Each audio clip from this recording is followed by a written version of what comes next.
লুচি আলু ভাজা সাথে আইসক্রিম, মানে আইসক্রিমও খাচ্ছি সাথে লুচি আলু ভাজাও খাচ্ছি। হাই, সব কেমন আছেন? আশা করি সবাই ভালো আছেন। আর আমাকে পুরো রেডি দেখতে পাচ্ছেন, আমরা বাবার কাছে যাচ্ছি, তারকেশ্বর যাব, তো সেই জন্য রেডি হয়ে নিয়েছি। বাস এখনও ছাড়িনি, বাস ছাড়ার কথা ছিল 10টার সময়, কিন্তু বাস এখনও 11টা বেজে গেছে, এখনও অবধি বাস আসেনি। রেডি হয়ে নিয়েছি, চলুন বাকিটা আপনাদের সাথে যতটা পারবো শেয়ার করবো, কারণ যারা যারা তারকেশ্বর গেছে সবাই তো জানে কী ব্যাপার। এতটা মানে অনেকটাই কষ্ট হয় সবার, তবুও বাবার কাছে যাওয়া এটাই আনন্দ। তো বাকিটা শেয়ার করছি আপনাদের সাথে। আমি তারকেশ্বরে এই প্রথমবার যাচ্ছি, আমি কোনো দিন যাইনি। তো প্রথমবার যাবার অভিজ্ঞতা আপনাদের সাথে আমি একটু শেয়ার করিয়ে নিই। তো বাস একসাথে 3টে বাস ছাড়া হয়েছিল, আমার দিদির পাড়া থেকে ছেড়েছিল। তো 3টে বাস একসাথেই ছাড়া হয়েছিল। বাসের টাইম ছিল 10টার সময়। তো বাস আমরা যেখান থেকে উঠেছি সেখানে বাস এসছে কাছাকাছি 12টা 15-20 হবে। তো বাসে ওঠার পর ওই টাইমে বাসে ওঠার পর কিছুটা পথ যাওয়ার পর শক্তিগড়ের যাওয়ার পর বাস 1 ঘন্টার মতন দাঁড়িয়ে গেল। সবাই বলছে জ্যাম আছে, এ জ্যাম আছে, ওই আছে, অতটা গুরুত্ব দিইনি। তারপর ওই 1 ঘন্টা দাঁড়িয়ে থাকার পর মানে বাসটা 5 মিনিট হলো ছেড়েছে, 5 মিনিটে গিয়ে আবার দাঁড়িয়ে গেছে। তো বাসের সবাই ভাবছে সামনে হয়তো জ্যাম আছে, এই জন্য হয়তো হচ্ছে না। তারপর আস্তে আস্তে জানতে পারলাম যে শক্তিগড়ের একজন মেয়েকে মেরে দিয়েছে, তো সেই জন্য এই অবরোধ চলছে। আমাদের সমাজ ব্যবস্থা এতটাই খারাপ হয়ে গেছে। কিছুদিন আগে আমরা আরজিকরের ঘটনাটা দেখলাম, এত কিছু চলছে, মানে প্রতিবাদ চলছে, তবুও কোনো মানুষ বলুন সরকার বলুন কারো ভ্রুক্ষেপ নেই। এই শক্তিগড়ের যে মেয়েটাকে মেরেছে সেটাকেও নৃশংসভাবে মেরেছে। তীব্র প্রতিবাদ সত্যিই আমাদের জানানো উচিত। আর যারা করছে এই কাজগুলো তাদের তো চূড়ান্ততম শাস্তি দাবি করি, যে কেন, কিসের অধিকারে তারা এইগুলো করবে। একটা প্রাণ আমরা রক্ষা করতে পারছি না, সেই প্রাণটাকে কিভাবে আমরা নিয়ে নিচ্ছি। আরজিকরের ঘটনাটা যেমন নৃশংসতা হয়েছে, তেমন এই শক্তিগড়ের মেয়েটারও ক্ষেত্রে একই ঘটনা ঘটেছে। যতটুকুনি শুনলাম ওই আন্দোলনে দাঁড়িয়ে থেকে, যতটুকুনি উপলব্ধ করতে পারলাম, সবার মুখ থেকে শুনলাম।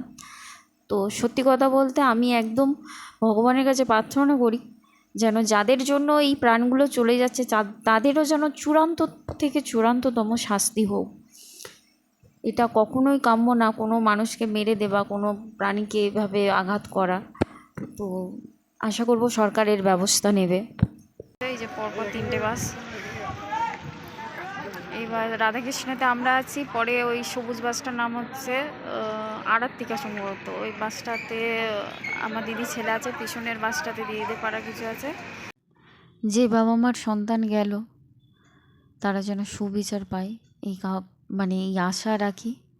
যে জানোয়ারগুলো এরকম কাণ্ড করেছে তাদের যেন চূড়ান্ত শাস্তি হয়, বাবা মারা যেন ঠিক বিচার পায়, এই দাবি রাখি। এবার আসি আমার দের অভিজ্ঞতার কথা তারকেশ্বর যাবার।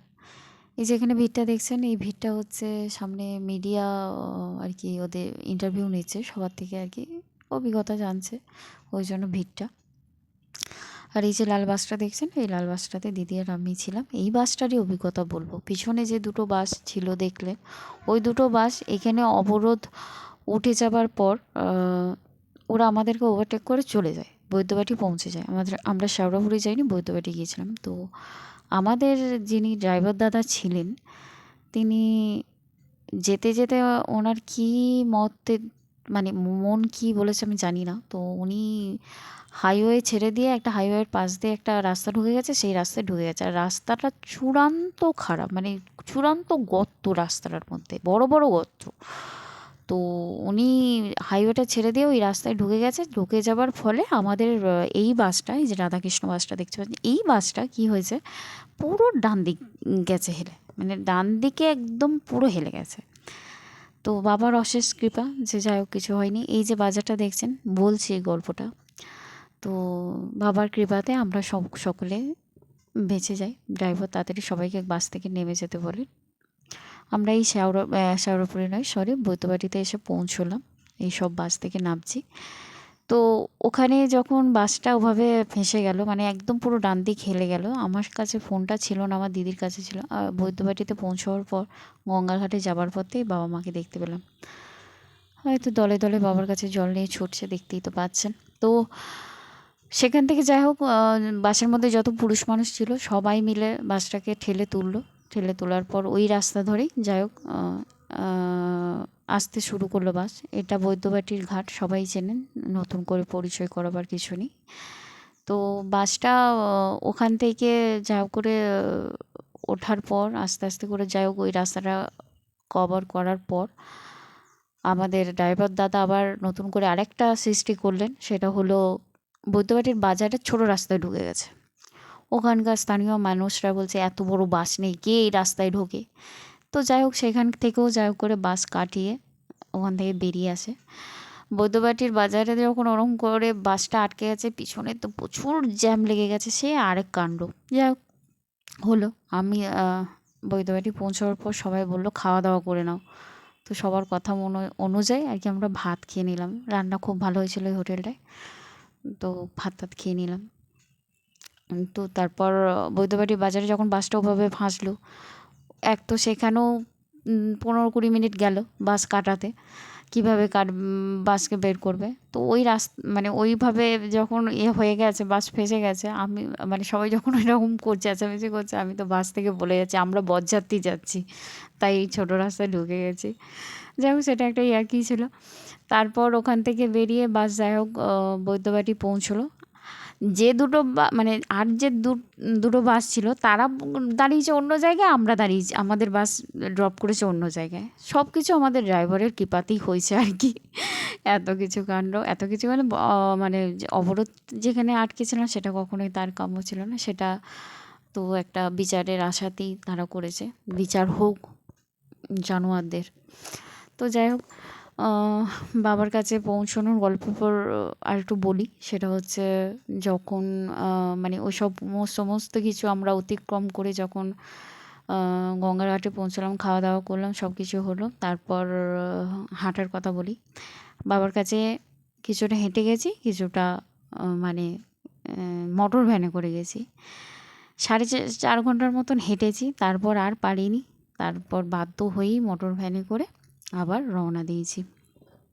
উপায় ছিল না, পাচ্ছিলাম না সত্যি কথা বলতে। তো এই ছিল আমার তারকেশ্বর যাওয়ার অভিজ্ঞতা। তো আমরা ওখানে কাশী বিশ্বনাথ, ডাকাতকালী আমরা কোনোটাই দর্শন করতে পারিনি। এটা হলো তারকেশ্বরের গেট, সবাই জানেন, নতুন করে বলার কিছু নেই। সত্যি অসাধারণ, এই গেটটার যখন ঢুকলাম আলাদা একটা হলো। আমরা তখন মোটর ভ্যানে করেই যাচ্ছিলাম। কাশী বিশ্বনাথ, ডাকাতকালী, লোকনাথ বাবা কোনোটাই দর্শন করতে পারিনি। আশা আছে নিশ্চয়ই বাবার কাছে, মায়ের কাছে যাব। তো আমরা এভাবেই আসি, বাবাকে খুব তাড়াতাড়ি জল দিই। একবার মানে কাছে 5:30 ভোর 5:30টায় বাবাকে জল ঢেলেছি। বাবাকে সুন্দরভাবে, অত ভিড়ের মধ্যে ওভাবে আমি কিন্তু খুব ভালোভাবেই বাবাকে দেখতে পেয়েছি আর কি। আমার দিদি দেখতে পাইনি, দিদির ছেলে দেখতে পাইনি, আরও যেসব ছিল তারা বলছে কই দেখতে পাইনি, আমি দেখতে পেয়েছি। আর দেখার সাথে সাথে বাবার ওখানে যে ধাক্কাধাক্কি চলছিল, একটুখানি মাথাটা লেগে গিয়েছিলো, একটু দাগ হয়ে গেছে। তো এটা বাবার কৃপা ছাড়া আর কিছু না, এটা আমি বাবার আশীর্বাদ ধরে বলে মেনে নিয়েছি। একটু এখনও ব্যথা আছে। তো এই ছিল আমার তারকেশ্বর যাবার অভিজ্ঞতা। বাবার কৃপাতে, আপনাদের আশীর্বাদে মোটামুটি আমরা সবাই ভালো আছি, যারা যারা শুধু একটু ব্যথা ছাড়া। না সবাই ওখানে আছে বললো, সবাই আছে বললো। এখানটা মানে এত জমজমাট হয়ে থাকে যে সময়, মানে এখানটা তো আমরা তো নামছি না, তাই ওই দিকটা করে বাবার মন্দিরটা আছে, কাশী বিশ্বনাথ। বাবার কাছে এসে পৌঁছলাম, কিভাবে পৌঁছেছি না না পৌঁছেছি সবটাই বলেছি।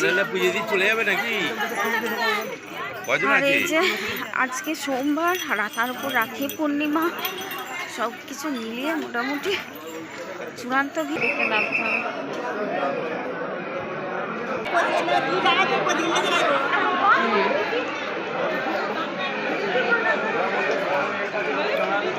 তখন কটা বাজে? 5:30 বাজে তো, না 5টা? কেউ ঘড়িটাও তো খেয়াল করি।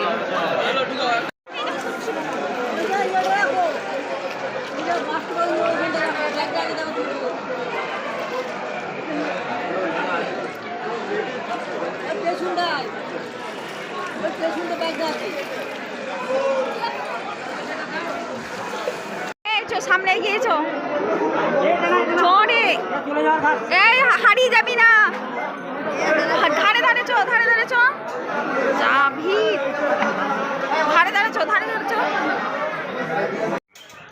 পুজো টুজো দেওয়া হয়ে গেছে, এখন বাসে উঠে বসে গেছি।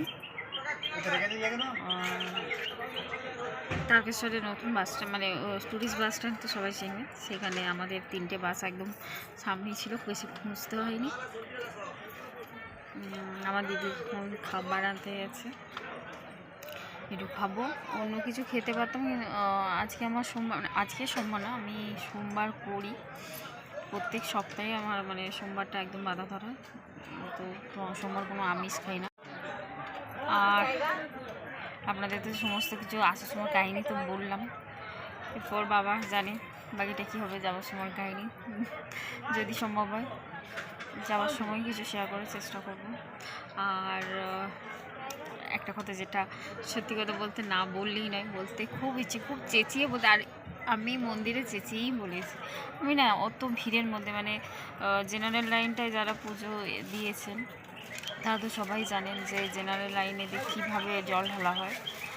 আমি বাবাকে না 2 চোখ ভরে দর্শন করতে পেরেছি ওই মানে ভিড়ের মধ্যে। ড্রাইভার দাদা আমাদের গাড়ির, এটা থেকে তো চেনেন আপনারা। আর এই দাদাটা নিয়ে এসছে সমস্ত কিছু আয়োজন করে। এই দাদাটা আছে, আরেকটা দাদা আছে, এদিকে সমস্ত বাস, ওইদিকে বাসগুলো রয়েছে, আর এই যে আমাদের বাস।